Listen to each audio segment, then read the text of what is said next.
Devant l'accumulation des revers militaires de mai et de début juin, le gouvernement d'unité nationale se déchire en deux camps. À la tête du groupe des bellicistes qui plaident pour la continuation des combats, à partir des colonies, en utilisant la flotte encore intacte et l'aviation peu endommagée, on trouve Georges Mandel, Édouard Daladier et Charles de Gaulle. Ils veulent transférer le gouvernement et la Banque de France à Alger, où, avec l'appui des Anglais, une résistance pourrait s'organiser face à la déferlante nazie sur la métropole. Mais les fragiles Paul Reynaud, président du Conseil, et Albert Lebrun, président de la République, sont de plus en plus influencés par les défaitistes menés par Pétain, qui avancent à visage couvert depuis début juin. Des réactionnaires plus ou moins anti-républicains et des arrivistes croyant que leur heure est arrivée, comme Pierre Laval, soutiennent cette démarche. Le maréchal Pétain, chef du gouvernement depuis le 16 juillet, signe l'armistice avec l'Allemagne le 22. Les clauses définies par cet armistice sont extrêmement sévères à l'égard de la France. Des clauses territoriales, la France est divisée en deux. La France du Nord est directement occupée par les nazis. La France du Sud, dite France libre, a pour capitale Vichy. Entre ces deux France passe la ligne de démarcation et son franchissement est très difficile. Des clauses militaires, l'armée française est réduite à 100 000 hommes en métropole. La flotte doit être désarmée. L'Allemagne s'engage à ne pas utiliser cette force démilitarisée. Toutes les fortifications doivent être livrées à l'Allemagne. Les clauses économiques et humaines, la France doit prendre à sa charge les frais d'occupation sur son territoire, fournir les logements et la nourriture pour les troupes d'occupation. Les 2 millions de prisonniers français ne sont pas autorisés à rentrer tant qu'une paix définitive ne sera pas conclue. Ils peuvent être considérés comme des otages qui pèseront lourd dans les choix futurs du gouvernement de Vichy. Il faut imaginer que dans chaque famille, il y a un prisonnier.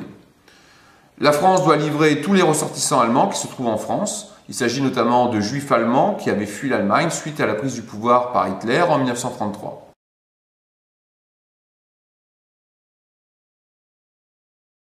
Cependant, les Allemands n'exigent pas de changement constitutionnel. C'est donc Pétain, entouré de Laval et de Camille Chotan, qui mène les assauts contre la Troisième République.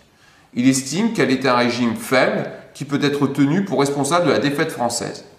Une partie de la droite parlementaire et des extrêmes droites tiennent enfin leur revanche contre la gueuse, qui avait réhabilité Dreyfus, qui avait mené un juif, Léon Blum, au pouvoir.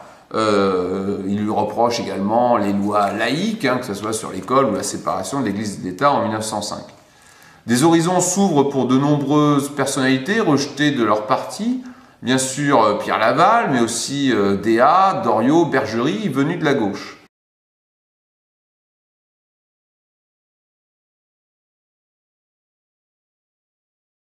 Au milieu de cette débandade militaire, de la confusion générale, les parlementaires sont soumis aux manœuvres habiles des sbires de Laval. Les députés les plus influents, Jean Zay, Pierre Mendès France, Daladier, Mandel ou Léon Blum, ont été piégés sur le Massalia. Le Parti communiste est interdit. Et il a versé dans la clandestinité depuis la déclaration de guerre. Pétain, héros de Verdun, est présenté comme le seul recours, le seul rocher auquel s'approcher au milieu de la tempête. Le 10 juillet 1940, Pierre Laval réunit à Vichy le Parlement, du moins ce qu'il en reste, et il leur demande de voter une loi constitutionnelle composée d'un article unique qui donne les pleins pouvoirs au maréchal Pétain. Cette loi est adoptée par un vote sans appel des députés et des sénateurs, 569 voix pour, 80 voix contre. Ainsi commence un nouveau régime, l'État français. Pendant la période de Vichy, Pétain est le seul chef de l'État français. Il dirige un régime qui peut être assimilé à une dictature, puisque la Constitution, adoptée le 11 juillet, donne tous les pouvoirs à sa personne. Pour asseoir son autorité, mais aussi pour condamner les responsables de la défaite française, les dirigeants de la Troisième République sont arrêtés. À partir de 1942, ces hommes seront jugés au procès de Riom. Aucune décision ne sera prise, mais ils resteront en prison, seront livrés aux nazis pour être déportés.